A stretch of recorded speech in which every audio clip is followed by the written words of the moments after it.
very excited about our next conversation. And I'm going to toss the moderator role to Chief Brand Officer Mark Pritchard. Mark, take it away. Thank you, John. And I am the Chief Brand Officer and not the Chief Ad Officer. So hopefully that will make a difference in our conversation today. And I am really delighted to welcome Debra Lee, who is the former CEO and chairman of BET, which she ran from 2006 to her retirement in 2018. And she currently serves on the boards of AT&T, the Burberry Group, Marriott International, and recently joined our P&G board. Debra also works to diversify other corporate boards through the Monarchs Collective, which is a venture that she co-founded. And she also founded and runs the popular Leading Women Defined, which supports Black female leadership. So thank you for coming to Signal, Debra. We're delighted to have you. You know, one of the foundational pillars of Signal is understanding the future of media. And, you know, we're so fortunate to have such a stellar leader and icon in the media world. And you've seen a lot of changes over the years. So, you know, it feels like, and you heard this from Scott too, the media industry is, you know, in the throes of significant disruption, and it's been so for decades. But now with streaming and connected TV and the continued rise of digital media, the merging of media and commerce, you know, these disruptions feel even more dramatic. So what I'd love to hear from you is just to start with is let's talk about consumers. Let's talk about what your insights are in terms of consumer media behavior. What are the shifts that you've seen in the past year to 18 months? You know, what surprised you? What do you think is going to stick? Mark, as you just said, there have been so many changes in media, and you've ridden the surf just like I did for 32 years, and you're still riding the surf, so I congratulate you on that. But it's changing every day. We've had you know, I was there at the beginning of cable, and when people were saying cable wouldn't last.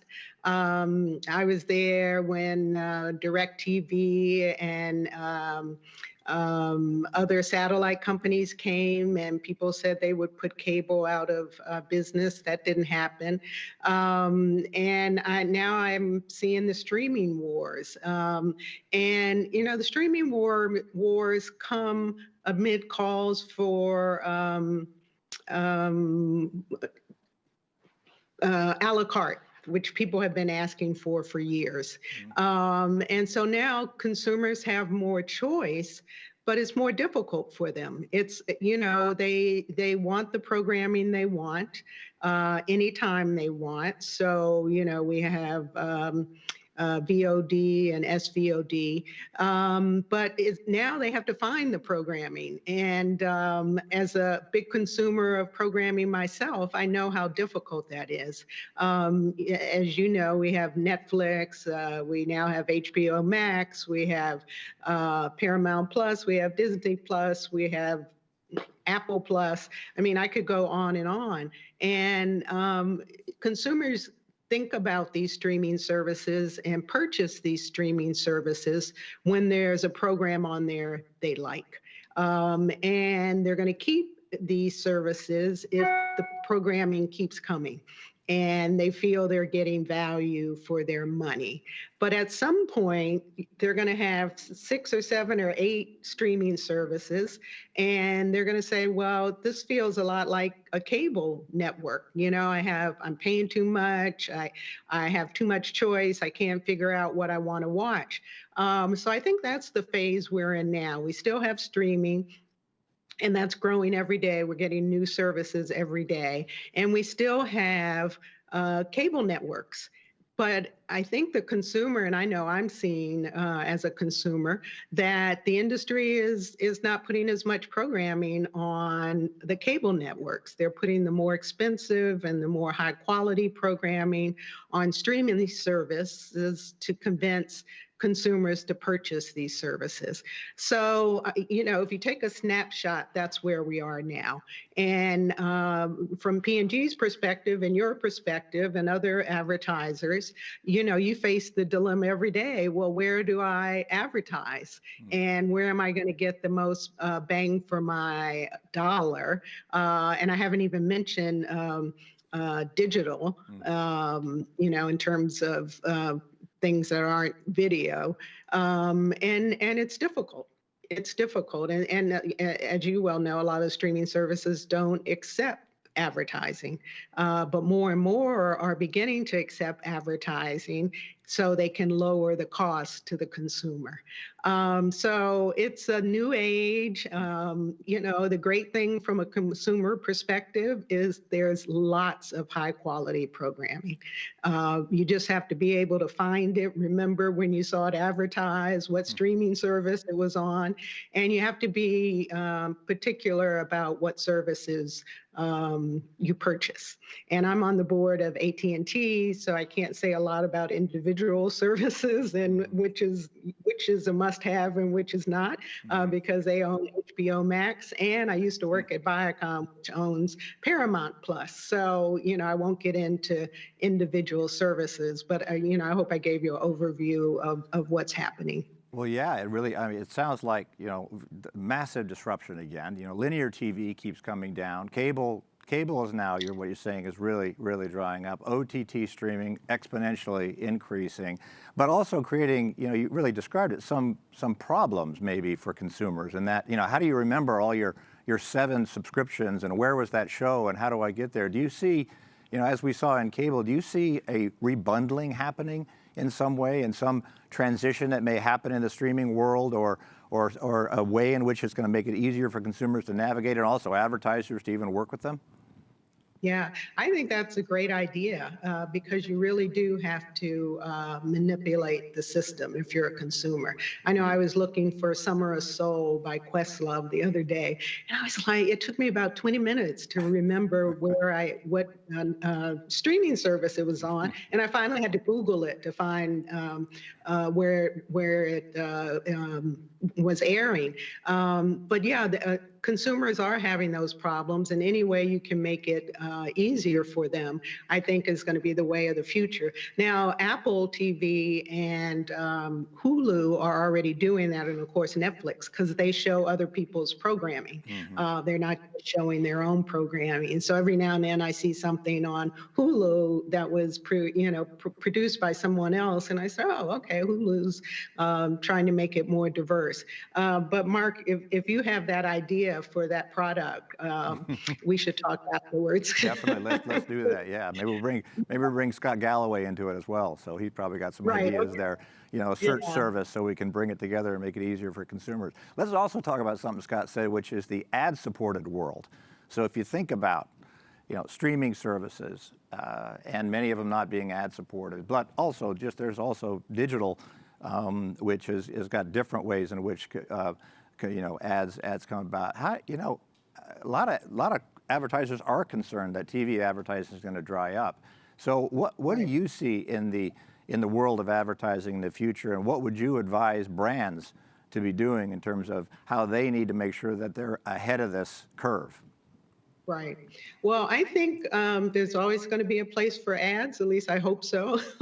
I built my career on a company that depended on ads. So when my kids used to try to, fast forward through them, I'm like, no, I want to see the ads. So I'm probably pretty unusual in that respect.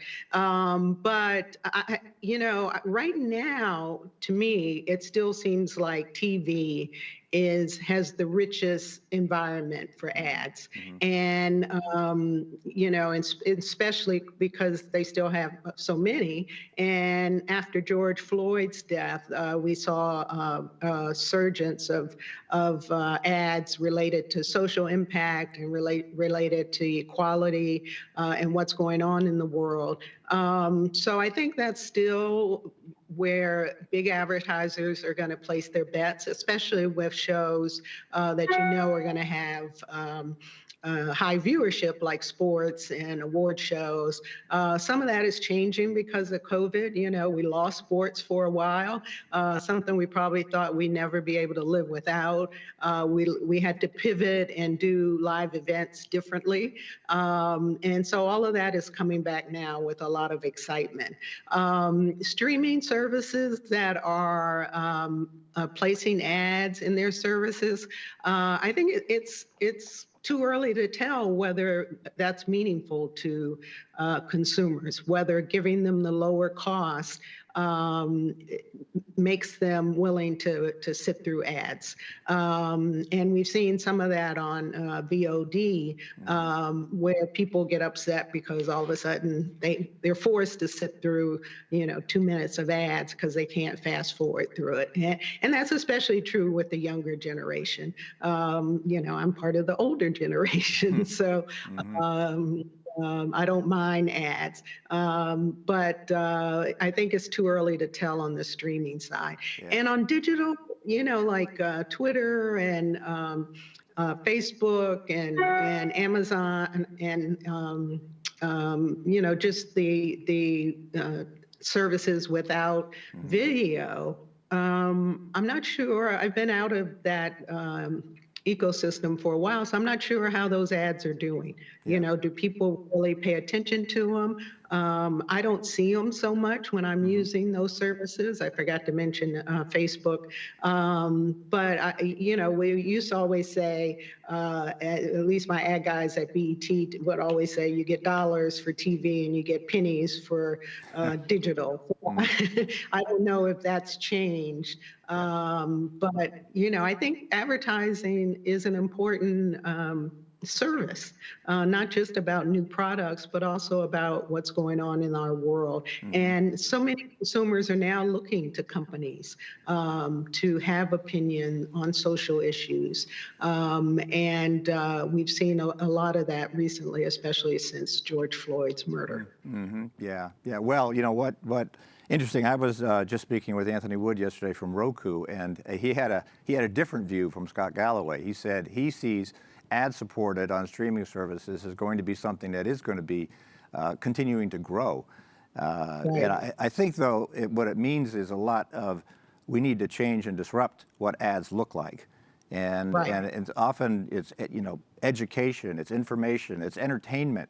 There are some work that we're doing around content creation. So the brands come around. It's a little bit like the old days of sponsorship, but in just a different way in which that work gets done. And we've done a lot with companies around about the last few years, and particularly the last year. And so you mentioned something that I wanted to get your view on is you just had a remarkable run at BET, Black Entertainment Television. It really transformed that business, and we're really a pioneer.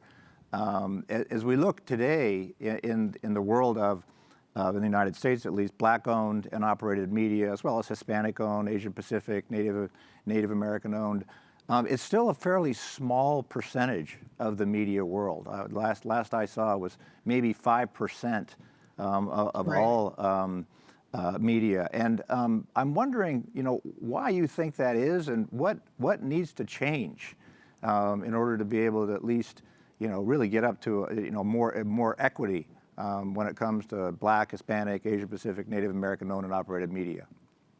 Right. Well, I think one of the biggest causes of those low numbers are consolidation in the industry. And I know when BET was acquired by Viacom, that was one of our concerns. As a standalone company, could we compete? Could we get the coverage we needed? Could we, get the advertising rates we deserved? Could we get the affiliate fees we deserved? And we finally decided that it was better to be part of a larger company that had more leverage. I think with new technology, there's hopefully a lot of new ways for diverse voices to own their own media and find their audience. People still feel in a way that TV is the holy grail, and if you start on digital and you're successful, your next step is to go on TV. I use Issa Rae as an example. She had Awkward Black Girl that she put on online as an independent producer, and it did really well, and she didn't have any middleman or have to worry about advertising or anything. But after a few years, she did a deal with HBO, and so now her creative projects are on TV. But I think there's a lot of room out there for new creators to be creative in how they distribute their products, whether that's online, whether it's direct to consumer, some other kind of way.